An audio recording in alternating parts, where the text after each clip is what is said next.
The following is a work of fiction and should not be taken as actual history. Meet Professor Roger Hill, historian, adventurer, and raconteur extraordinaire. He travels to parallel worlds where history went differently and brings back lectures on his findings. So grab a prime seat, pay attention, and take good notes. This is Alternate History 100. Welcome to the class.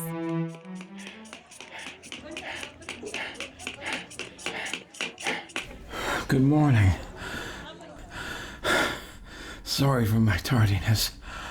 Well, it doesn't matter, does it? Late is late, right? It doesn't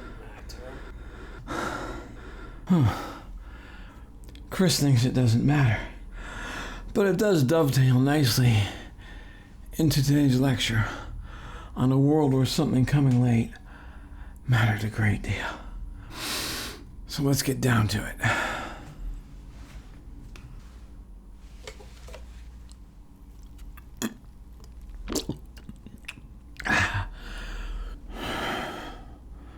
Okay, let's go. In our history, the Second World War ended abruptly with the deployment of atomic bombs on Hiroshima and Nagasaki. But what might have happened had the United States not had those weapons available in 1945? What if, like me today, those weapons had come along later? I went to one such world, and here's how their history played out. Like us, the Allies had a plan for the invasion of Japan, and it was identical to our plan. They intended to land a three-pronged attack on the island of Kyushu and follow up later with landings on the main island of Honshu. In our world, the invasion never happened because the atomic bombs brought about a surrender. But over there, with no atomic bombs to use, the Allies had to actually execute the plan. Now, they knew what happened to the Mongol fleet that tried to invade Japan in 1281. It was destroyed by a typhoon, a divine wind, the Japanese called it, kamikaze in their language. And so the modern invaders decided to wait until typhoon season was over. But the typhoon season of 1945 was a bad one. As happened in our world, a typhoon tore the bow off the cruiser USS Pittsburgh that summer. Can you imagine how much force it would take to break the bow off of a steel ship? And it didn't even need an iceberg to make it happen. So the planners of that world set the invasion of Kyushu for X Day, November 1st, 1945. But bad weather continued into late October and bumped that date into December. The follow-up invasion on Honshu, Y Day, happened on schedule on April 1st, 1946. And what do you suppose that fighting was like? Well, the result supports every argument made in our world justifying the bombing of Hiroshima and Nagasaki. The Japanese forces had learned well from defending the various Pacific islands they had lost on the Allied push westward. No more did they concentrate their forces on the beaches. They fought a defensive war, allowing the landings and forcing their enemies to come to them as they had done in Okinawa. And as predicted by experts, that meant huge casualties for both sides. Almost 1 million Allied personnel, most of them American, were killed. And Japanese deaths, both military and civilian, numbered some 10 million. And the fighting was brutal. Allied forces resorted to using chemical weapons, banned by the Geneva Convention, to drive stubborn Japanese defenders out of caves. And the hostility of the civilian population towards the invaders resulted in many incidents that historians there came to regard as war crimes. And this went on until the fall of Tokyo on April 25, 1947, when Supreme Commander Douglas MacArthur forced Hirohito to go on the radio and tell the people to stop their resistance. So the war was over. Let's get back to the atomic bomb. The Manhattan Project of that world finally made a successful detonation in the New Mexico desert on July 14, 1947. Informed of the success, President Truman reportedly said, "Why couldn't you have given me this 2 years ago?" And oh yeah, there's one other thing I forgot to tell you. As here, there was no state of war between Japan and the USSR until 1945. And as here, the declaration of war led the Soviets to grab the southern half of the resource-rich island of Sakhalin, but unlike here, they also grabbed the northern Japanese island of Hokkaido. And as they did in the Eastern Europe of both worlds, they did not give anything back. And so over there, they have two nations carved out of one. There is a smaller version of our Japan on the islands of Honshu, Shikoku, and Kyushu, and a communist state called the People's Republic of North Japan on the island of Hokkaido. Release the butterflies. Like here, the economy stumbled as the war ended. But over there, that stumble came a lot closer to the election of 1948. And as has happened many times in both our world and theirs, an economic downturn and the end of a war meant a change of government. Over there, Dewey really did defeat Truman. Just like here, the end of the Japanese occupation of China meant a resumption of the Chinese power struggle between the communists under Mao Zedong and the nationalists under Chiang Kai-shek. In our world, the United States sent General George C. Marshall to broker a settlement between the two sides in 1946. Over there, he went in 1948. In both worlds, he failed to bring them together, and full-scale civil war broke out. There as here, it took a little over 3 years for the communist forces to win. That means that their world did not see Mao Zedong proclaim the People's Republic of China until July 7, 1951. And there as here, his victory emboldened other communist leaders in the region.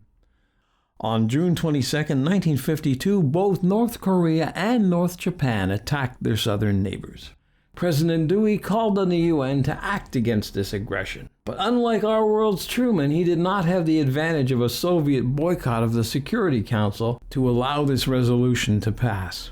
And knowing the horrors of the land war in Japan, Dewey did not want to go it alone on version 2.0, especially with the general election coming up.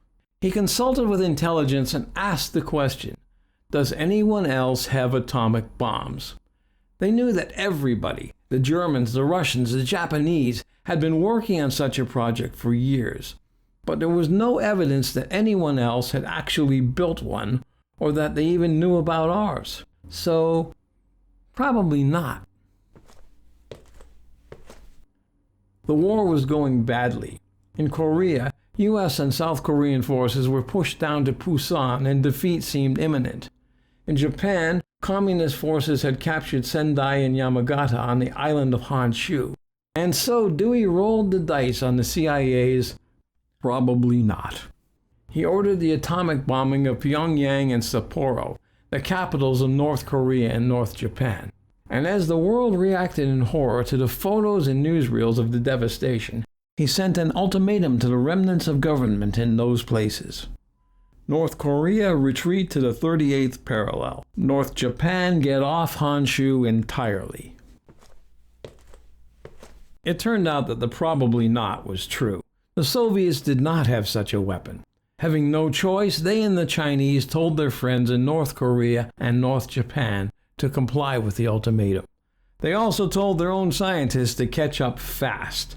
And with help from captured Germans and spies in the West, they were able to do that by 1954.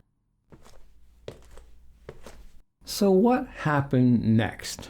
Well, Dewey and his vice president Earl Warren were re-elected in 1952, defeating Democrat Adlai Stevenson. It was an uneasy world, but one buoyed by a rising tide of prosperity. They had all the same problems as our world, a Red Scare and McCarthyism at home, and a Cold War on the international stage. But they got through it. When the 1956 election came, Warren carried the standard for the Republicans, and Stevenson somehow got another chance from the Democrats. And Warren won just like Eisenhower did here. Warren ably handled the various crises of the late 1950s, both at home and abroad. Like our world's Eisenhower, he sent troops to Little Rock to enforce integration of the schools. Like our world's Eisenhower, he saw the economy slide into recession in 1957 and took steps to pull it out. And unlike our world's Eisenhower, he was eligible to run for re-election in 1960. The 1960 of that world was much like ours, a tense world in some ways, but also a time of peace and prosperity. It was hardly a time for an incumbent president to lose an election. So when a Massachusetts senator named Kennedy thought about pursuing the Democratic nomination, he was advised to hold off until 1964. He would still be young then and wouldn't have to face an incumbent. And when somebody told him that, after Adlai Stevenson's back-to-back losses, the party was unlikely to ever again give a defeated candidate a second chance, he decided to heed the advice. So Lyndon Johnson stepped up, took the nomination, and lost to Warren in the election.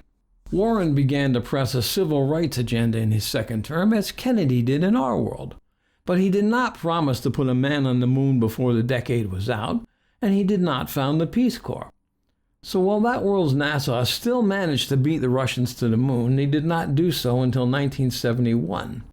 And their Peace Corps, an idea that had floated around for years, also took longer to appear than it did in our world. Like our Kennedy, Warren had to deal with the sudden appearance of the Berlin Wall in 1961 and the discovery of Soviet missiles in Cuba the following year. Like our Kennedy, he took the wall with public indignation and private resignation. Like our Kennedy, he set up a naval blockade of Cuba, backed the Soviets down, and made a deal that got their missiles out of there. Oh, and he was quietly sending military advisors to Vietnam during this entire time. In 1963, he got civil rights legislation passed. This was actually a little sooner than it came in our world, partly because Warren was not concerned about re-election, and partly because he did not have to worry about eroding a non-existent base of Southern support. And then came 1964. The Gulf of Tonkin incident happened just like it did here. Congress gave Warren authorization to increase military presence in Southeast Asia. And Warren sent combat units there for the first time while privately worrying about where that action might lead. In his posthumous 1977 memoirs, he admitted,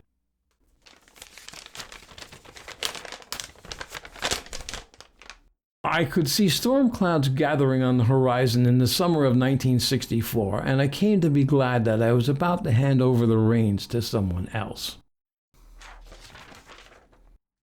That someone else turned out to be John F. Kennedy, who thumped Barry Goldwater in the election, taking the White House in a landslide. Landslide. Why'd I say it like that? I sound like Donald Trump. Thank you. It wouldn't be my class if I didn't make you laugh at least once. Against the advice of his military advisors, Kennedy pulled the troops out of Vietnam in April of 1965. And all the worst predictions came true.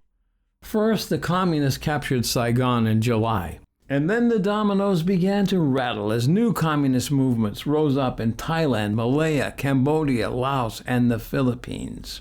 At home, unemployment rose to levels not seen in our world. Blame that on the fact that over there they weren't drafting huge numbers of young men into military service and spending huge amounts on military ordnance. The bad economy and the crises abroad hobbled Kennedy's ability to push forward on the civil rights legislation begun by President Warren, so it kind of stalled. So even without the war as an issue, there were still riots in their inner cities during their 1960s. So how do you think Kennedy did when he ran for re-election in 1968? Dude probably got whipped. Yeah, he got his butt handed to him. And who did win the 1968 election? It's the same as our world. Richard Nixon. Yes, Richard Milhouse Nixon. And he inherited a mess. Most of Asia was a lost cause. The communists already had Vietnam, Laos, and Cambodia, and Thailand and Malaya were sinking fast. But he did not want to lose the valuable Subic Bay naval base, so he sent troops to the Philippines and helped President Marcos quash the Red Rebellion there. That, of course, created protests, but it dipped the unemployment rate and achieved the desired result of keeping the naval base in friendly hands. Nixon went to China and brokered new relations. He started the Environmental Protection Agency, It was a pretty good first term, and he seemed a shoo-in to be re-elected in 1972. And just like here, he was. And just like here, he had a Watergate scandal that brought him down. I've given you a lot to digest. I want you now to zoom in on a single aspect of that world and write 2,000 words on what you find. Here are some suggestions. Track the stock market of the two worlds and measure the impact of the Vietnam War on the economy. How did their Cold War play out after 1970? What did their popular music sound like in a world where there were no anti-war protest songs? Did that world develop a counterculture like ours fueled by recreational drugs? Whatever you pick, it's due in 2 weeks. And remember, don't be late. That whole world was created by the late arrival of the atomic bomb. Class dismissed.